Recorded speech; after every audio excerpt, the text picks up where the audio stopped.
Olá, bem-vindo de volta. Aqui teremos mais uma aula sobre contexto, onde eu vou mostrar que podemos passar estados nesse contexto e também eu quero mostrar sobre a renderização dos componentes quando a gente utiliza contexto. Bom, primeira coisa vamos passar agora um estado. Esse contexto, usuário, que não vai ser mais usuário, mas eu vou deixar o nome para não ter que mudar. Ele vai ser agora, ele vai ter um estado de um contador, como sempre, para não perder o costume, né? Então eu vou aqui botar use states. Começar com 0, vou desestruturar array, vai ser contagem, set, contagem.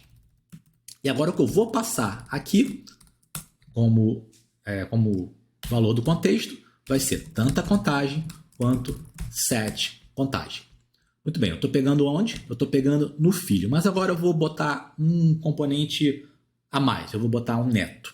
Então aqui dentro do componentes, vou criar um novo, neto.jsx, RAFCE, e aqui ele vai pegar o contexto.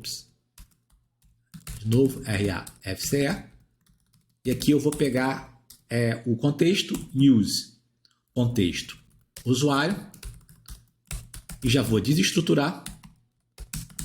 O que ele está passando aqui? Vamos lembrar? Ele está passando contagem e o set contagem. Então aqui eu posso pegar contagem e o set contagem. Aqui no filho agora não vai ter mais isso, não vai ter mais usuário context, não vai ter mais context, ele simplesmente vai, aqui o React pegou aqui o from, grudou, ele simplesmente vai renderizar o neto. Aqui no neto sim, eu vou colocar um botão, dentro do botão contagem, contagem, e aqui no onClick, ele vai pegar o set contagem, vai botar o contagem anterior, que é o estado anterior, C mais 1. Poderia ser também contagem mais 1, mas o mais correto é utilizar uma função, já que o novo estado está dependendo do estado anterior. Muito bem, filho está pegando neto e o app está pegando filho. Vou tirar só o create context aqui, que não estou utilizando, e deve funcionar. Vamos lá. Contagem 0, vou aumentar, vamos clicar, veja que contagem 1 está incrementando. Mas agora eu vou colocar um console log em cada componente para a gente ver como eles estão sendo renderizados. Então aqui no app, console log componente app, copiar. Aqui no filho, mesma coisa, componente filho, e aqui no neto, mesma coisa, componente neto. Bom, vamos agora ver lá. Eu também, para facilitar, eu vou tirar o React Strict Mode, só para ele não duplicar, para ficar mais fácil de ver. Tirei o Strict Mode. Veja que ele renderizou o componente app, componente filho e componente neto, porque foi a primeira renderização. Porém, quando eu clicar no contagem, o que será que ele vai renderizar? Vamos lembrar que o estado está no contexto, certo? Então, eu vou clicar aqui em contagem. Note que ele só está renderizando o componente neto. Vamos clicar várias vezes aqui.